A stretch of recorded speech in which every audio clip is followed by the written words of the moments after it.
Are the Kansas City Chiefs destined to three-peat? We're examining the state of the Chiefs roster today on the Locked On NFL Scouting Podcast.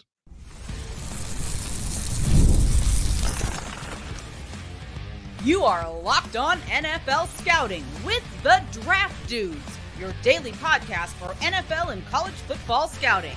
Part of the Locked On Podcast Network, your team every day.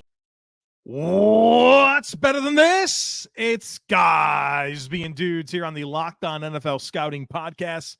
We're the Draft Dudes. I'm Joe Marino from Locked On Bills. He's Kyle Crabbs from Locked On Dolphins. And we are your NFL experts here with you daily to talk team building across the league on the Locked On NFL Scouting Podcast with the Draft Dudes, part of the Locked On Podcast Network, your team every day. Want to issue a big thank you, shout out, and welcome to our everydayers. Those of you who never miss a single episode, we appreciate y'all being here very, very much. Today's episode is brought to you by FanDuel. Make every moment more. As playoffs wind down, the sports stop sporting like we want them to, but this summer, FanDuel is hooking up all customers with a boost or bonus daily. That's right, there's something for everyone, every day, all summer long. Just visit FanDuel.com/lockedon to get started. Joe, happy Monday. Happy, 1 month from training camp report dates. For some teams, it's today. For other teams, it's yesterday. Other teams, it's tomorrow. We're about a month out from training camp. That is something to celebrate. There's something bigger to celebrate, in my opinion.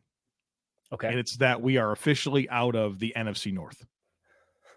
Brother. Don't get too excited. We still got to get out of the NFC South. We're still going to do the NFC South. There's no petty amongst fan bases like there could possibly be out of the NFC North. Brother, because you didn't live in the YouTube comments like I did. You're right. I didn't, because I have no interest in it. You're smart for that. I'm trying to help the channel engage a little bit, get some feedback. It's all of that I'm trying to do. And boy, oh boy, do I regret it last week. And it's such a shame because we had been through so many divisions, great feedback. We got through the AFC East with less contention than we did from the NFC North. Just absolutely insane, dude. So I'm happy to be out of that. I had somebody tweet me over the weekend, and it was the quarterbacks with the most 300-yard passing games since 2022. And somebody was like, "Hey, Kyle, I don't see Jordan Love or Baker Mayfield on here." And I'm like, okay, thanks for telling on yourself, bozo, because we didn't talk about Baker Mayfield this week because he doesn't play in the NFC North. So I don't know who you were upset about that I said that I would rank over Jordan Love or rank over Jared Goff, who was one of the 4 quarterbacks with the top. Also, like 300-yard passing games. Is that really the measure of success that you want to utilize as far as how successful your quarterback is? And I said Jared Goff is top 10 quarterback. Full disclosure. But, I don't know, sometimes you pass for a lot of yards because you're losing games. Or you have turnovers. Or for whatever reason. So there's a quarterback. The closest brush that I had with the YouTube comments. Yeah, dude, just don't. I encourage you. I would never. Yeah, I would never. Speaking of passing for a lot of yards, Patrick Mahomes does that. Welcome Chiefs Kingdom. It's your day. I mean, it's your league. It's your world. We're all living in it. Don't give him the whole league. Oh, it's your year. 3 of the last 5 Super Bowls, Kyle Crabbs. Year again. Yeah, that's fine. They're supposed to be transitioning. They transitioned their way into back-to-back Super Bowl titles. Correct. So it's your day, and as we do for every team every summer, we put them under the microscope. So Kyle and I have studied the film. We've studied your players. We've studied your team. And we're here to talk about that. And our process here is that we go through every roster in the league and we assess every player. And we put them into buckets. Those buckets being roster cornerstone, quality starter, rookie, adequate starter, replacement level, quality depth, non-roster caliber, incomplete evaluation, and practice squad / developmental player. Every bucket is worth a certain amount of points. It's weighted for positional value. And today we are going to show our work with the Kansas City Chiefs. And we will, of course, start on the offensive side of the football. Kyle, I know they have Patrick Mahomes and Travis Kelce. What else stands out to you about this offense? Well, it's kind of the same identity that's been in places here. When they transition, they trade Tyreek Hill 2 years ago, and Pat goes on to throw for like 5,200 yards and 41 touchdowns and leads the league in both numbers. But the strength of this offensive unit during this current iteration of the team since they lost to Tampa Bay in the Super Bowl has always been, well, you got a really good offensive line in front of you. You've got the best quarterback in the league, bar none, and you got the best tight end in the league, bar none. And that is still where we sit. Now, I think the longevity of that may get threatened a little bit when you consider some of the expiring contracts. They got the big influx in talent on the offensive line, thanks to hitting a couple of home runs with not first-round picks in the draft. You get Creed Humphrey in the second round. You get Trey Smith on day 3 because there were some medical concerns that caused him to slide. What the long-term sustainability looks like of that is probably fair to question, but Kelce's at the end of his road. Pat's they've been able to move money around in that contract as compared to totally redoing that contract and really spiking whatever the future numbers look like. So to be determined whether or not they can continue to maintain that nucleus long-term, or if they're going to be transitioning along the offensive line as well. But at least for this season, it's the same deal as the last few seasons. And when that's what you can fall back onto, a quarterback that could create an offensive line that can spend a lot of time under tension in pass protection, but is also really capable of moving vertically and resetting the line of scrimmage, and a guy that you have elite chemistry with when rubber meets the road, you're going to be hard to knock out. And the Chiefs have manifested that the past couple seasons. I think there's a clear thing that the Chiefs wanted to accomplish this offseason. Faster on the perimeter. Well, yeah, and let me get into the reason why I think that's important, right? They want that big play down the field passing element back in their passing game, right? It's really transitioned to Patrick Mahomes getting the ball out of his hands very quickly, a lot of screen game, yards after catch. And if you go to last season, and Patrick Mahomes is unbelievable. He's the best player in the game, all that stuff, right? You put all the players in a hat and you pick them out. The one that everybody wants is Patrick Mahomes, okay? But last season, he was not very effective throwing the ball down the field. In fact, among NFL quarterbacks that had at least 20 throws that are 20 yards or more down the field, dead last in passer rating at 34.1 on throws 20 yards or more down the field. Patrick Mahomes last season was 18 of 63 for 624 yards with 1 touchdown and 6 interceptions. Those results are very, very poor. What do? They trade up to get Xavier Worth, the fastest player in the history of the NFL scouting combine, and they give a contract to Hollywood Brown, who's obviously known for his speed and down the field ability. So, of course, Travis Kelce, Patrick Mahomes, that's like what they want to do, that middle interior offensive line, and all, it's the best in the league and all that. But you could tell they have assessed their operation and they want that big play ability back on their offense with throws down the field. Well, case in point, just to give a little bit more evidence to what you're saying, the adjusted net yards per attempt for Patrick Mahomes' career across over 3,500 passing attempts is 7.76. If you're not familiar with that number, that is an astronomically high number for adjusted net yards per attempt because it adjusts for turnovers, sacks, lost yardage on sacks, so on and so forth. And it also accounts for touchdowns to like a 1-yard touchdown. And right, that was the big thing with Kansas City is, all their touchdowns are these 3, 4, 5-yard touchdown throws that they're getting in the red zone, right? So the passing attempt, the efficiency of that, you maybe lose just from a raw net yards per attempt perspective. Pat's this year adjusted net yards per attempt was 1.5 yards lower than his career average, 6.26 adjusted net yards per attempt. So for you talking about the explosive plays in the passing game, obviously Xavier Worth does that, and Hollywood Brown does that, and that's a lot of speed that you are now going to have to account for. And I would imagine teams are probably going to continue to live with giving up stuff underneath, but at least those guys with the ball in their hands as well, if they break one tackle or if they break an angle and there's good timing, they can make house calls. And I think that was kind of the other part of, hey, explosive plays, not just drop back and throw it 50 yards down the field, which Pat can do so well. These guys getting the ball in their hands, and especially Xavier Worth. I think you review what he was at Texas, would have put up crazy numbers if not for who was playing quarterback, and that's a conversation for another day. Although I'm not sure that anybody in the Midwest that's not a Texas fan wouldn't be mad about it. Right.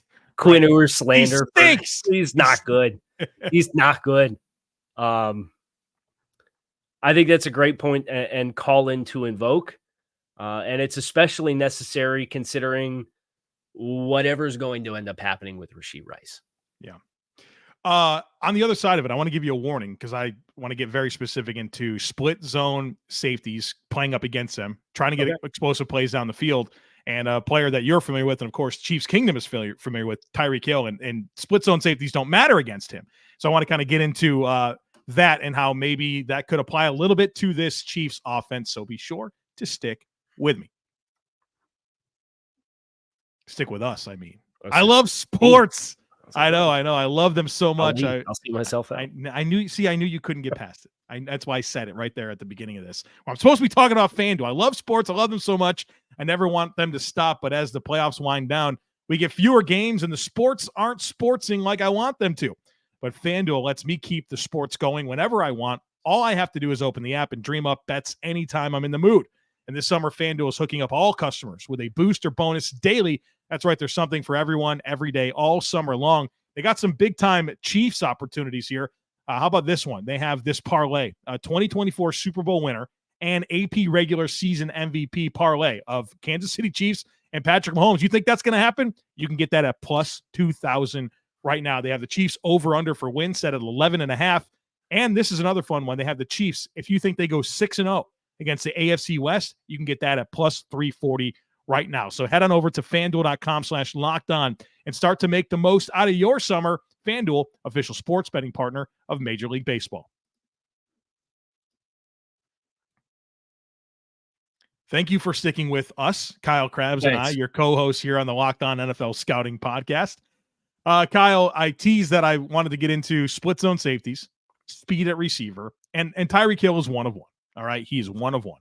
But I saw the graph over the weekend where it's like yards per route run versus two highs, and he's in another world, right? It's everyone else, chasm, another chasm, Tyreek Hill, right? Is it as simple as, hey, we can beat split zone coverage because we have a guy that nobody in the world can run with? Well, they got to have ball skills, right? You have to have a quarterback that can throw the ball. Yeah. So I think with Tyreek last year, you had a lot of incidences where Miami loved to run the glance and the wrap and the basic. And there are all these in-breaking routes, right? And what they did with Tyreek that kind of set up some of these explosive plays, I think back to the touchdown pass at the end of the first half against Philadelphia, he'd inside release on a vertical route with a high safety roll to that side.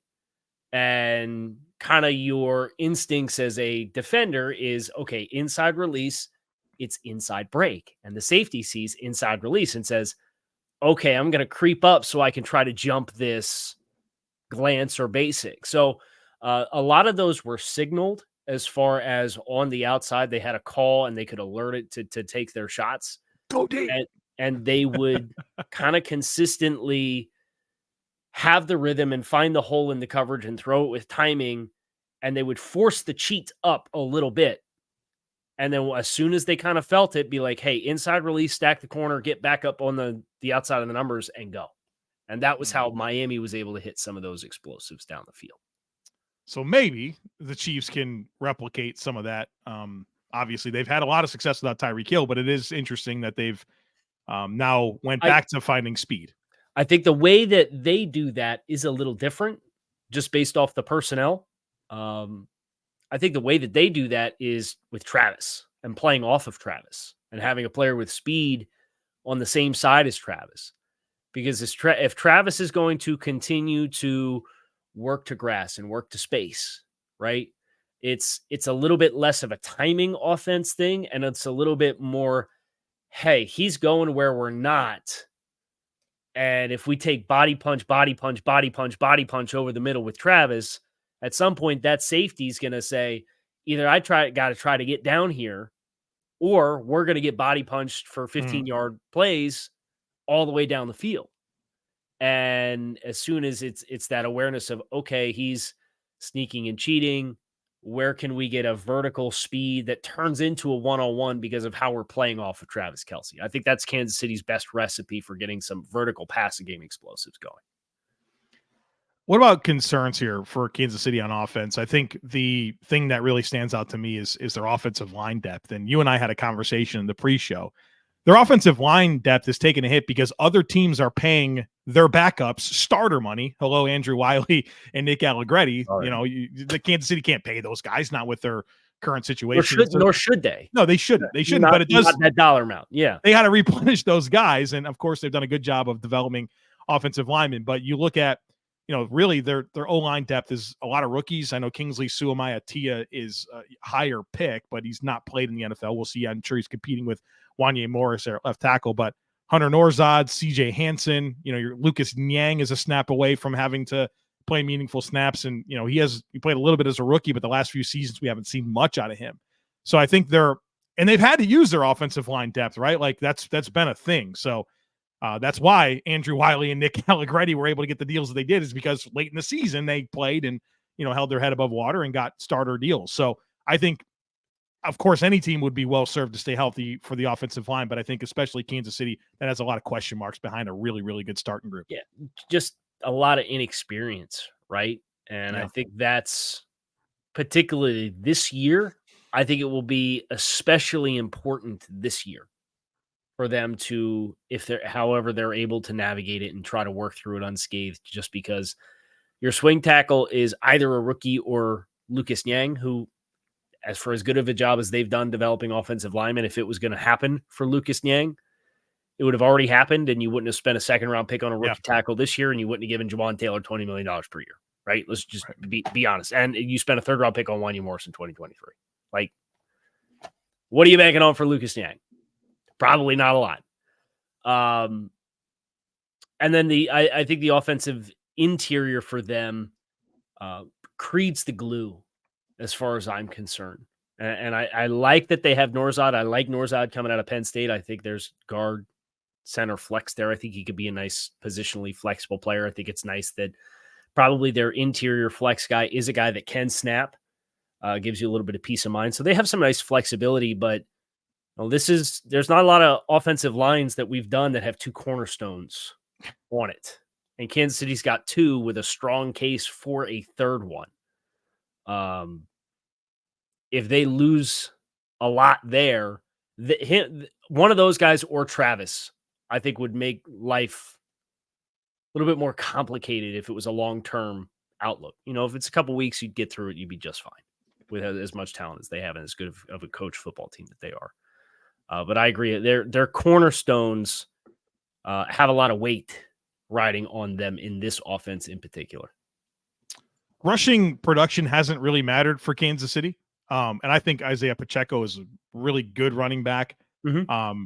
I love the way he plays. I mean, he's kind of infectious to watch, like just physical. And when he puts his head down and starts going, man, he's got a lot of juice to go with a lot of physicality.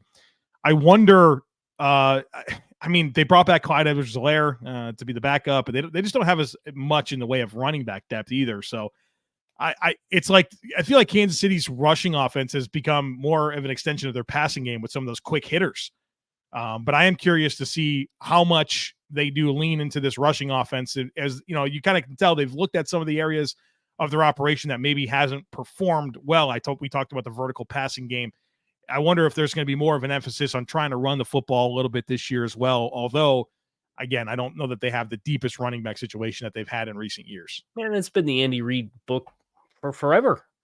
Right. Remember him in Philadelphia, Sports Talk Radio, when we want Andy to run the darn ball. Right. But we've talked with Creed Humphrey. I believe that shows on this feed historically about the screen design of this offense and the screen game and how valuable it is and how well designed it is and how well intended it is. So at least having backs that you feel like can catch the ball and can make the most of those opportunities, like that kind of turns into their light box runs, right? Right. I mean, they get a lot. Yeah. They get a lot of too high stuff just because of Pat, but they get a lot of light box touches with the screen game and the passing game as well. That I don't know that it will ever go away. The question of Andy Reid and how much he runs the ball, but they score a lot of points every year. the decision to bring back Clyde amidst Clyde's concerns, one of the things he does do well is he catches the ball well. Right. So they'll get those guys involved. It's just what volume will they get them involved? Yeah, I always was wondering, it's like, man, if you guys really fed Pacheco, like, could you be even more dangerous? If they could possibly be more dangerous. All right, we got to talk defense. We haven't got to that yet, so let's commit the last segment to discussing Steve Spagnuolo's group. Folks, be sure to stick with us.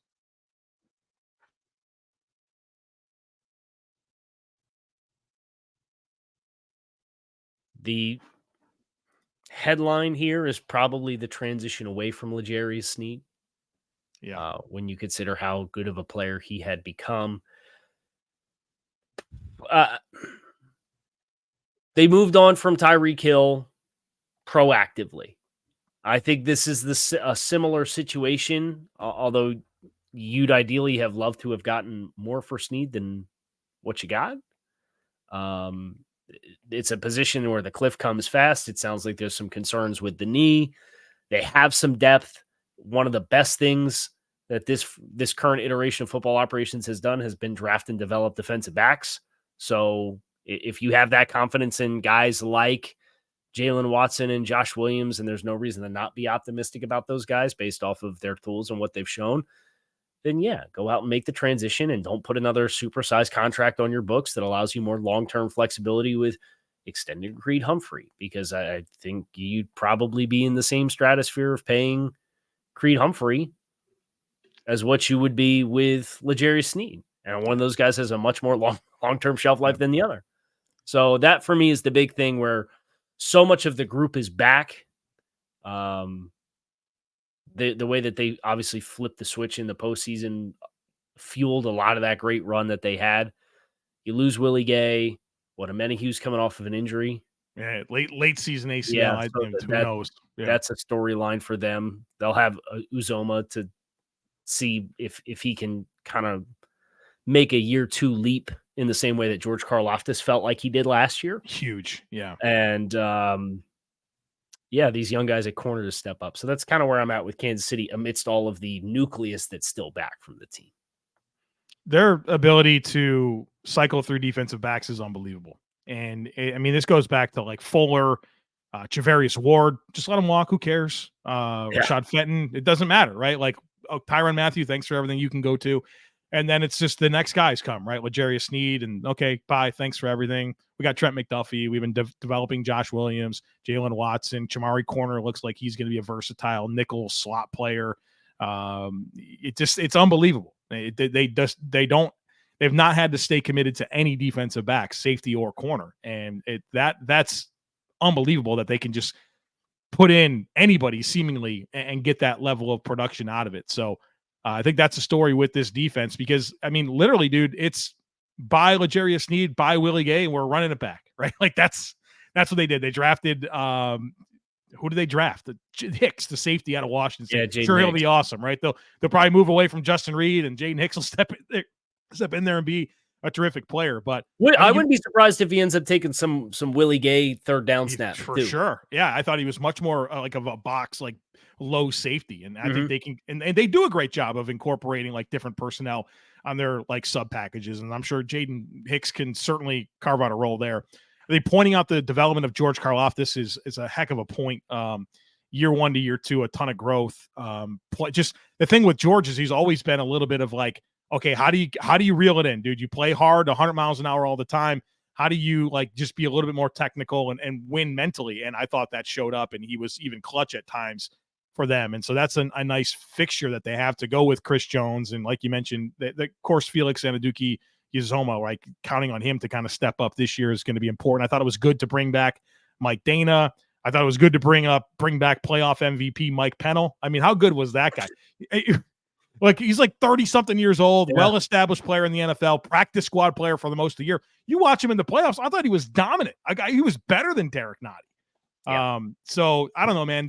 I think you talk so much about Mahomes, Andy Reid, Travis Kelce, Chris Jones, but as much as that has been instrumental in who this football team has become, it's that other piece of it too. Like some of these guys that they can just continue to develop, put in high leverage moments, they're ready for it, and they execute. and it's been an unbelievable situation. They've earned everything they got.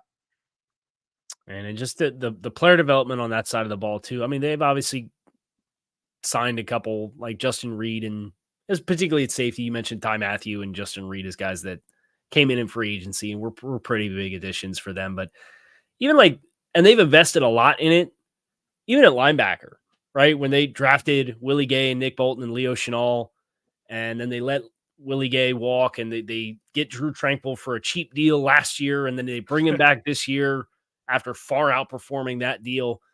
But Leo Chenal came on in his own right with what his specific skill set is and being a really physical player in the box. It's a really nice blend for them of day 3 and day 2 hits defensively, because like L'Jarius was a 4th round pick and Dana's a 5th round pick and Leo was a 3rd round pick, right? Chamarri Conner, who you mentioned, was a 4th round pick. Like, you go right down the list. They invest in some premium spots up front with Karlaftis and Uzoma as recent 1st round picks, but it's such a well-rounded operation defensively. And for them to have made the leap that they've made defensively in the past 2 years is really incredible. I mean, the past 2 years, they've been top 5 in net yards per attempt defensively. And last year, you know how many interceptions the Chiefs had last year, Joe? I don't. You want to give a guess? 22. Think about how good that defense was last year. They had 8 interceptions in the regular season last year. Wow. And you know how good they were in pass defense the year before? Yeah. Too? And they were top 5 in net yards per attempt. How many touchdown passes did the Chiefs give up the previous year in 2022? You want to guess? You got a guess? Got a 22. 33. So there's variance with interceptions and touchdowns, right? Like, that's why I like the efficiency measures as far as defensively what works for you. But like, I guarantee you they're not going to be 27th in interceptions this year defensively. Yeah, well, I mean, look at Tren McDuffie. He's never had an interception in his career. Do you think he's not a good corner? Right. Right. So all of that to say that the defensive picture is so bright for Kansas City, and the fact that they play their best when the stage is brightest and you get into late season and it feels like they find another gear is just really admirable. And I think that's a testament to Steve Spagnuolo. What stops this team? What stops them from winning 3 in a row? Is it because the AFC is really good, but like, everyone's striking out against Kansas City. Baltimore had their chance in Baltimore. Buffalo finally got their chance in Buffalo. I mean, since Cincinnati seems to be a little bit of their kryptonite, but I mean, that team has a lot to prove themselves. And they're a very different team than the one that beat them 2 years ago was giving them fits 2 and 3 years ago, right? Because it's been that long now, right? So is it somebody else? Like, it goes right for somebody else, or is there something missing about this Chiefs roster? I think it's the first part. I think it has to go right for somebody else. Yeah, I don't know that. And as you're finishing asking that question, I put myself in the frame of mind of, okay, the Super Bowl they lost to Tampa Bay, or 2 weeks of prep in the game, and they just abuse your protection schemes, and you don't have the offensive line. They didn't have the tackles. Right. They didn't have the tackles. They killed them. Yeah. Well, maybe something like that happens for Kansas City this year, where like Juwan Taylor, I'm sure they can't get out of that contract fast enough, right? It is a disastrous contract. And that's the cost of doing business on the open market for a 25-year-old starting tackle, right? Like, that's just the nature of the beast. And to Kansas City's credit, they struck gold when they gave Joe Thuney a top of market contract in free agency as an offensive lineman. So there's good, you take the good and the bad with that, but your mistakes are amplified that much more when that's the investment that you have to give to win in the open market, where there's a 20% surcharge on a player just because there's a third of the league that's going to be bidding on its services. Air quotes mistake. Well, they won 2 Super Bowls in a row with Juwan Taylor as a right tackle. That's the thing that bothers me about a lot of the conversations that we have in general. Like, I just had Hall of Fame quarterback Kurt Warner on Locked On Dolphins, and Kurt Warner gives his assessment, and Dolphins fans push back and say, I've seen Tua win outside of structure. Tua goes through his progressions. It's like, right. You're right. He does do it, but like, is the process week to week, down to down, across an entire body of work, like an asset of his game? No. So it's okay to say that thing in the same way that you'd say, hey, full body of work. You guys won Super Bowls, but giving Jawaan Taylor $20 million for your contract was a mistake. It is a mistake. Both things right? can be true. Both things can be true. Thank you. So maybe the tackle spot, if like you're looking for the kryptonite and you have a team that can just really abuse it in a postseason setting, can get them way out of schedule and way out of sync and force them to be too one-dimensional. But then you got to tackle really good because now you got all this explosive speed on the perimeter for their screen game with Hollywood Brown and Xavier Worthy too, right? So they can mitigate those guys real quick, right? Right. And they know how to give extra help with their tight ends too. They'll run 13. They'll help all day long, and it won't matter, right? So I would be inclined to say it's going to have to go really right for somebody else, and there's not like the fatal flaw in the roster. I think it's a well-rounded enough roster unless Kansas City takes on a bunch of water for injuries this year. There it is. There you go. There's the Chiefs. Always fun to do a spotlight on the team that doesn't need any more blow, but we gave it to you anyway. We hope you guys enjoyed. Tomorrow's the Raiders here on Locked On NFL Scouting. We're doing the AFC West this week. So make sure you come back and see us. You can find us on YouTube or wherever you listen to your favorite podcast. Make it a great rest of your day. We are out of here.